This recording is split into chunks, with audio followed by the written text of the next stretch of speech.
Muy bien, en este día, viernes 10 de septiembre de 2021, estamos ya con nuestro podcast constituyente, con nuestra constituyente Marcela Cubillos, nuestro constitucionalista Germán Concha, para analizar una semana de aquellas. Realmente fue una semana muy intensa, llena de temas. Pensábamos que lo de Rojas Vade iba a ser lo único, y resulta que el día jueves, ayer, nos encontramos con una sesión bochornosa, con gritos, con suspensiones, realmente muy impresionante. Y por eso que queremos partir preguntándole a Marcela Cubillos, que está ahí en el lugar de los hechos. ¿Cómo viviste esta semana y este jueves tan especial, Marcela?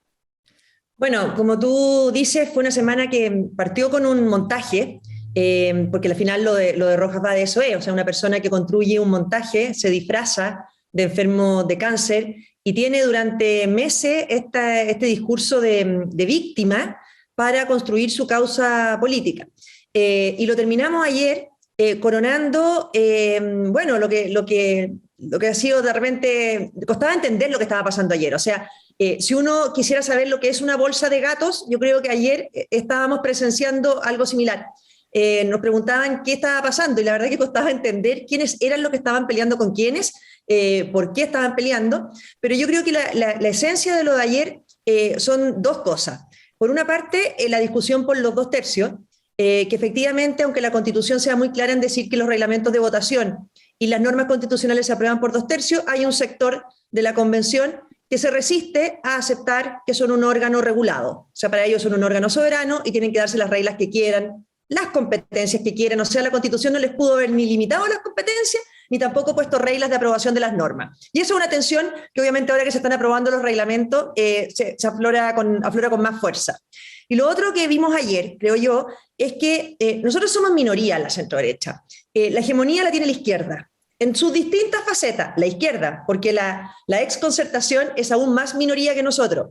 Entonces a uno le llama mucho la atención que ellos teniendo la hegemonía, nosotros sin tener ni una posición relevante en votos, o sea, no tenemos votos para, cuando nos acusan de obstruccionista a mí me da como risa si no tenemos votos ni para obstruir en realidad.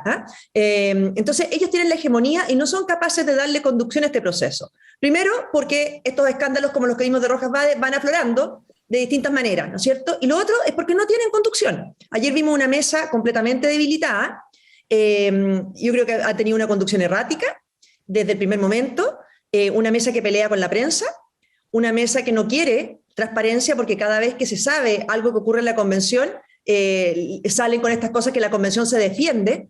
Si la mejor forma de defender no es que los escándalos no se sepan o que nosotros no critiquemos los escándalos, es que no haya escándalo. Y eso sigue ocurriendo. Con liderazgos muy cuestionados. Ayer lo que pasa en el fondo es que representantes de los pueblos originarios, a gritos, contra la mesa, le imputan que le están en el fondo exigiendo respetar los 2/3 y están pasando por arriba de sus derechos, etcétera, y se ven obligados a suspender la sesión. Entonces, al final hay una conducción con bastante arrogancia, sin respaldo, porque al final, ¿dónde está el respaldo hoy día de la mesa? Y lo otro que uno ve, que lo hemos analizado otras veces, que hay un choque muy grande, creo yo, entre Lista del Pueblo, Partido Comunista, más en contra, por así decirlo, de lo que representa el Frente Amplio y el Partido Socialista, que en ellos uno sí cree que quieren de verdad avanzar y rápido en sacar un texto constitucional, el que ellos quieren y el que a ellos les gusta porque tienen los votos para escribirlo. Pero por otro lado, hay una posición bastante más insurreccional, por así decirlo, dentro de la Convención, que quieren disputar los 2/3, aunque eso no les importa que llegue a la Suprema, quieren llenarlo de plebiscitos vinculantes porque no les importa que eso trampe el proceso. Germán Concha, ¿cómo lo viste tú esta semana? O sea, un poco lo que dice Marcela es como la culminación de este intento reiterado de la mayoría de la Convención por desconocer las normas de la Constitución. Hoy día viene un artículo en el Mercurio en que Lucía Santa Cruz recuerda la frase que se le atribuye a Luis XIV del Estado soy yo, digamos. Aquí hay como una idea del soberano soy yo. El soberano soy yo, el soberano no es la nación, no es el pueblo, no son los que votaron por... No, es la Convención. Y ni siquiera es la Convención en su conjunto, es la mayoría de la Convención. Y por lo tanto, si a la mayoría de la Convención se le ocurre algo, eso no solo es una decisión que debe ser respetada en cuanto a decisión, sino que además es lo correcto, moralmente, en términos de conocimiento, y por lo tanto quien lo desafía no es alguien que legítimamente tiene una opinión distinta, es alguien que está haciendo algo o malo o tan gravemente erróneo que es mejor que ni siquiera lo diga. Que un poco la actitud que tú ves en el relacionamiento con la prensa, en el relacionamiento con la minoría, es volver a la lógica absolutista, totalitaria, darle el calificativo que quieras, pueden servir cualquiera de los dos. Creo que en realidad el absolutismo era menos fuerte que esto, porque tenía menos herramientas a su disposición, tenía menos tecnología, podía controlar menos. Pero aquí hay una idea de yo no admito críticas porque no solo tengo más votos, sino que por tener más votos tengo la razón siempre necesariamente y soy bueno siempre necesariamente. Marcela, hubo ayer, tú hablabas en un minuto que de estos distintos grupos de izquierda, cuando en un momento uno vio que pedían la renuncia de la mesa de Elisa Loncón y Jaime Baza, desde estos grupos, como bien dices tú, que parecían estar el Partido Comunista con pueblos originarios, con Lista del Pueblo, ese parece ser un grupo como de una izquierda insurreccional, como ustedes lo denominan, y luego está esta otra izquierda que parece ser una izquierda más orgánica. Hay un intento como de mini golpe de Estado, entre comillas, golpe a la mesa para tratar de desbancar. ¿Tú crees que eso va a seguir el rumbo o no? Se te apagó el micrófono, parece. Yo creo que aquí hay como, es consecuencia también de lo que ha ocurrido desde el inicio de esta sobredimensión de los representantes de los pueblos originarios al interior de la convención. Y creo que ahí ha sido muy responsable también la izquierda, de que ya no solo les bastó que llegaran con escaños reservados, sino que actúan adentro con completos privilegios. Entonces, lo que se está viendo es una presidenta que la ponen porque se definió por ellos que tenía que haber una representante de los pueblos originarios en esa mesa, y así han ido definiendo todo, ¿no es cierto? Tienen derecho asegurado a las distintas comisiones, etcétera. O sea, tienen una sobrerepresentación permanente adentro de la convención. Y no hay unidad demasiado entre ellas, lo mismo. Yo creo que aquí lo principal es que Loncón se queda sin apoyo, porque si ella llega por el apoyo de los pueblos originarios y son ellos los que le insultan a grito en el fondo, tiene un problema. Baza tiene por lo menos el colectivo, como se llaman ahora en la convención, del Frente Amplio y el Partido Socialista, que me imagino lo seguirá apoyando, pero creo que aquí los dos han tenido una conducción bastante equivocada. O sea, Elisa Loncón, con esto de que ella, la prensa poco menos no se puede meter, avalada por Baza cuando le dice que la prensa, cuando hace una conferencia de prensa, no es un diálogo bilateral. Tenemos a Baza que ahora, respecto de Rojas Vade, dice que hay que dejar actuar las instituciones y respetar el derecho, cuando no le ha importado respetar el derecho cuando la convención se excede en sus atribuciones, o no le importó tampoco cuando salió a enfrentarse a Carabineros para exigir la liberación completa, o cuando ha definido que la convención es un poder del Estado cuando no lo es. Entonces han sido erráticos, y yo ahí siento que es una mesa que está bastante cuestionada hoy día. Y a mi juicio, lo que urge es un reglamento, porque también ellos conducen sin tener atribuciones. Entonces se cometen demasiadas arbitrariedades. O sea, ayer yo, por ejemplo, pedí que para los debates de los reglamentos, que es esencial, y en eso coincidí con Hugo Gutiérrez, no tuviéramos este tope de tiempo de 2 horas de debate por cada reglamento, que si había más convencionales que quisieran hablar, lo pudieran hacer. O sea, si uno no habla ahí adentro en la convención, ¿dónde habla? Inmediatamente él sale que no, que estas son las reglas. Entonces son dirigen con bastante autoritarismo, creo yo, este sistema. Volvamos, Germán. Quiero pedirte ayuda en esto, en tratar de aclarar un poco el tema de Rojas Vade, Rodrigo Rojas Vade, o Pelao Vade, como se le conoce, porque esto parte, esta crisis que estamos viendo esta semana, efectivamente parte el fin de semana con la propia confesión de Rojas Vade, de decir, mire, yo no tenía cáncer, y efectivamente él había construido electoralmente su figura, él llega a ser electo, llega a ser vicepresidente de la mesa, basado en una biografía falsa, ¿no? Que era el tema del cáncer. Y entonces se abre una investigación judicial a través del Ministerio Público, se dice que por perjurio, y luego está el tema de que él no podría renunciar, su cargo no podría ser reemplazado. La verdad es que sigue habiendo muchas dudas respecto de eso en lo judicial, por así decirlo, y también en cuanto a lo reglamentario de la convención. ¿Tú puedes explicarnos un poco estos dos ámbitos, el ámbito judicial y el ámbito político? A ver, yo creo que hay que distinguir porque las responsabilidades son distintas y por lo tanto uno mira planos distintos. La primera y más genérica es lo que ampliamente y no de manera técnica uno llama una cierta responsabilidad política, que se traduce en cuál es la opinión que tiene la ciudadanía, el cuerpo electoral, las personas que votan, etcétera, respecto de lo que ha hecho o ha dejado de hacer alguien que se somete a la elección popular. Y esa cómo se cobra o cómo se hace efectiva habitualmente, por hablar en términos simples, en la siguiente elección. Porque en la siguiente elección tú emites una opinión del comportamiento de aquel por quien votaste antes, respaldándolo o quitándole tu apoyo. Ese es un plano. Después tienes el plano jurídico estrictamente, cuando tú respondes a partir del ordenamiento en distintos niveles. Puedes responder de manera civil, se dice, cuando tú tienes que devolver fondos, porque los adquiriste indebidamente, etcétera, o puedes responder de manera penal, que es el caso, lo más típico, la gente lo asocia a la cárcel, no es la única sanción, pero es la sanción penal. Ahora, en este caso en particular, yo entiendo que la Fiscalía está investigando el perjurio o el eventual perjurio a partir de la declaración de intereses, porque el señor Rojas Vada en la declaración de intereses habría dicho, yo no la he leído, pero lo que dicen que dice es que habría declarado entre sus pasivos unas ciertas deudas provenientes de un tratamiento de cáncer, y lo habría declarado bajo juramento. Ahora, al declarar que en realidad eso no es cierto, lo que está reconociendo es perjurio, es decir, que declaraste bajo juramento a sabiendas a lo que es falso. Eso es jurar en falso, por decirlo en términos simples, y eso está castigado. Ahora, también podría, y ahí se lo oí a alguien, pero no recuerdo exactamente en este momento a quién, pero también se podría hacer otra investigación, que es que yo entiendo que en algunos momentos se hicieron, no sé si especies de colectas privadas o algunas actividades algunas actividades para reunir fondos para este señor, en la lógica de que lo que se estaba haciendo era financiando un tratamiento médico de una cierta enfermedad, etc.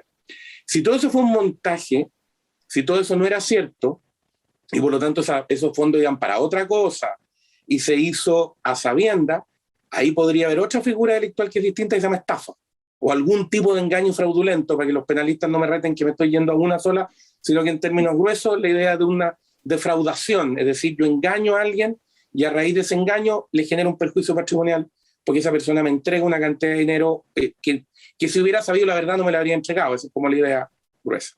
Oye, ahora, una cosa... perdón, ¿sí? Dale. No, dale tú. Dale. Ya, lo otro es que tú preguntas por el tema de la renuncia. Eso es una cosa distinta. Ahí pasas a otra figura. El sistema institucional entiende que los parlamentarios tienen todos, y cada uno, porque esto, yo ya he dicho varias veces que no me gusta hablar de colectivo, yo hablo de personas. Los individuos tienen, que forman el Parlamento, tienen cada uno una responsabilidad, no solo con los que lo eligieron, sino que con el país en su conjunto, con la institucionalidad y con el país en su conjunto. Por lo tanto, hay algunos ordenamientos institucionales que no admiten que el parlamentario renuncie, porque fue electo por el soberano directamente. No es el soberano, aunque los miembros de la convención se lo crean, no es el soberano, pero fue electo directamente por el soberano para desempeñar ese cargo. Por lo tanto, en teoría, como en derecho se dice que las cosas se deshacen igual como se hacen, habría que renunciarle al soberano. Pero ¿cómo le renuncias al soberano si el soberano ya te eligió? Y entonces tendrías un problema porque tú asumiste una responsabilidad, el encargo institucional más fuerte, esos son los poderes más altos del Estado, digamos. Entonces, ¿cómo renuncias?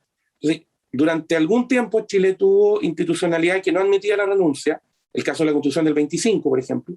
Entonces, ¿qué es lo que hacía un parlamentario que quería renunciar? Por ejemplo, salía del país por más del tiempo que está autorizado sin pedir permiso a la Cámara. Y al hacerlo caía en causal de cesación en el cargo. Que era como hacer que te echen, por decirlo así, sin hacer algo indebido, o sea, estás haciendo algo indebido, pero por decirlo de alguna manera no es gravemente indebido.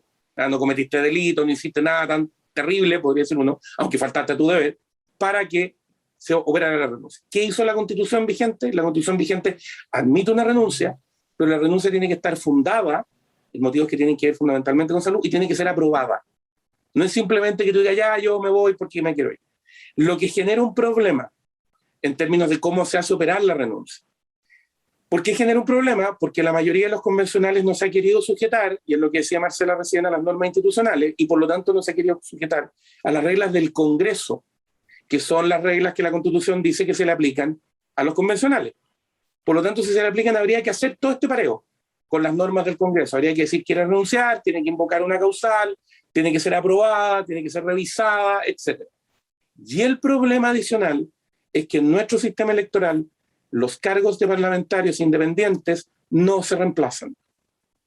Por lo tanto, si cierro el argumento, como no hay otra norma de qué se hace en caso de renuncia, el señor Rojas Vade tendría que renunciar conforme a las normas que usan los parlamentarios, y de renunciar y ser aceptada su renuncia, no sería reemplazado, por lo tanto la convención perdería un miembro. Oye, pero una cosa corta ahí, porque en el fondo sí puede hoy día renunciar, porque los parlamentarios en el fondo pueden renunciar por enfermedad, ¿no es cierto?, grave, es la causal que le pone la Constitución, y él está diciendo que no tiene cáncer, pero que tiene otra enfermedad muy grave, ¿ah? Entonces, creo que la declaración de ayer, que es evidente que su intención no es renunciar, ¿no es cierto?, la declaración de ayer, porque lo lógico hubiera tomado la palabra para decir que se iba de la convención por el montaje que había hecho. De hecho, tiró licencia médica por 15 días. Obvio, él tiene toda la libertad entonces para, cumpliendo el proceso que se aplica a los parlamentarios, renunciar porque califica como enfermedad según él mismo en su segunda versión. Claro. Entonces, lo que pasa es que no lo pueden reemplazar. Y el reglamento nuestro, en la propuesta de reglamento hay una norma de reemplazo, pero no corresponde, porque esas normas de reemplazo la tiene que poner el Congreso. Tú no puedes por reglamento suplir un vacío de la Constitución en esta materia. Además que no es vacío, a ojo, no es que, claro, en rigor, no es que la Constitución no se haya puesto en el caso. Se puso en el caso la ley y dijo, no puedo reemplazar, porque en un independiente, ¿cómo lo reemplazo? Exacto. ¿De dónde saco el reemplazo? No, y además que este sistema de pactos de independientes se usó para esto nomás, pues entonces era... Exactamente. Y porque además hay un problema técnico. La única posibilidad teórica de reemplazar un independiente sería hacer una elección complementaria, que es lo que se hacía antes. Hacer una elección solo para ese cargo. Pero si haces eso, cambias el sistema electoral, porque la elección complementaria es por definición un solo cargo, por lo tanto sería mayoritaria, y la elección con la que se eligió a los convencionales es proporcional. Entonces tendrías una persona, una en 155, elegida de una manera distinta a como elegiste a las demás, lo que no se puede admitir. Por lo tanto, estás en un punto muerto, no tienes cómo reemplazar. Ahora, un comentario que creo que lo del señor Rojas Vade plantea, yo creo que plantea una pregunta más grave para el sistema chileno, más allá de lo que pasó, de si hay fraude, si hay delitos, si no hay delitos, si se puede reemplazar. Yo creo que hay un tema que es más complejo, y es que Chile llegó a elegir personas para redactar la Constitución, o un borrador de Constitución diciendo las cosas como son, basado fundamentalmente en que esas personas habían cometido actos de violencia porque hacían gala en la campaña de ser miembros de la primera línea. O sea, lo que legalmente consiste en cometer actos violentos que destruyen propiedad o agreden a personas y agreden a la fuerza pública, se convirtió en una garantía para ser electo, para redactar el borrador de Constitución. Y la gente votó por esas personas. Entonces, yo creo que más allá de cualquier otra cosa, y por cierto uno no puede calificar el voto, cada uno vota como quiere, pero yo creo que psicológica y sociológicamente está reflejando algo respecto de lo que el país llegó a pensar. Si tu cartel de campaña es decir, yo estaba en la primera línea, aquí están las fotos de lo que yo hice, y por lo tanto tú haces no solo una defensa de la violencia, sino que si yo lo hice y la gente te respalda por eso, tienes un problema institucional en cómo se mira la institucionalidad desde el votante. ¿Tú crees, Marcela Cubillos, que después de esta semana que hemos vivido, de lo que ha pasado con Rojas Vade, se pueda empezar a producir un cambio a propósito de lo que dice Germán? Ok, un sector del país eligió a personas como Rojas Vade, que una cosa es el cáncer efectivamente, pero es muy buen punto el que hace, pero otra cosa es que él era símbolo de la Plaza Italia, digamos, del enfrentamiento con carabineros, de la primera línea. ¿Tú crees que esto que está quedando expuesto produce primero dentro de la convención, en los otros constituyentes o en la opinión pública, puede empezar a generar un giro o tú crees que no, esto no hace nada, no hace mella? A ver, hay dos cosas ahí, porque ya hicieron el daño, porque la integración de la convención ya quedó definida, ¿no es cierto?, el 16 de mayo. Por lo tanto, todos ellos ya salieron elegidos y de alguna manera ya definieron cómo están las fuerzas políticas al interior de la convención. Por lo tanto, hicieron un daño en términos de redacción y de aprobación de la propuesta que ahí salga. Y hacia afuera, por supuesto que hay un daño, creo yo, muy fuerte a la convención, independiente de las declaraciones que quieran hacer. Yo creo que aquí se partió con un mesianismo que se estrelló con la realidad. Entonces, cuando dicen acá no somos dioses, bueno, pero han actuado como dioses desde que asumieron. O cuando dicen nosotros no hacemos juicios morales, decían ayer, bueno, a nosotros nos han aplicado desde el día 1 montones de juicios morales, como que nuestras ideas no calificaran ni siquiera para ser discutidas y las quieren poner por escrito en un reglamento de ética para silenciarnos. Entonces, aquí este mesianismo se estrelló. ¿Y cómo se sale de esto? Creo yo, bueno, aquí para hacer una buena pega en la convención tiene que haber un debate serio, racional, de sentido común, que obviamente siempre se ve muy difícil. Y segundo, que la gente confíe en la convención. Y para que la gente confíe en la convención, no es que la prensa esté lejos, no es que tengamos un discurso y una verdad oficial transmitida dentro de la convención, no es que nosotros nos quieran transformar como en cómplices pasivos de los escándalos que ahí ocurran, sino de que no sigan ocurriendo hechos como estos. Germán Concha, Marcela Cubillo, muy entretenido, de verdad, lo he pasado muy bien analizando a fondo esta semana porque fue una semana realmente muy, muy intensa. El próximo martes, tú nos contabas al principio fuera de cámara que se vota en general el reglamento, ¿no? Y por lo tanto, para la próxima semana, este programa lo vamos a emitir el día miércoles. Va a estar fresquito, recién ocurrido, no lo he hecho, así es que mucha suerte para ti en lo que va a ocurrir y también para Germán. Oye, una aclaración corta. Sí. Para que la gente entienda, el próximo martes se votan los reglamentos, porque aquí hay un reglamento general que es el de la tramitación de las normas constitucionales, una propuesta de reglamento de ética, una propuesta de participación y consulta indígena y una propuesta de participación popular. Lo que se ha definido, y esa es parte de la polémica de ayer, es que como la Constitución habla de que los reglamentos de votación se aprueban por 2/3, todas aquellas normas de votación estén en el reglamento que estén, deben votarse por 2/3. Importante, muy buena aclaración. Los reglamentos, bien. Bueno, Germán, Marcela, que tengan estupendo fin de semana. Gracias. Igualmente, gracias. Chao. Que estén muy bien, muchas gracias. Haz que estos contenidos lleguen más lejos haciéndote miembro de la Red Libero.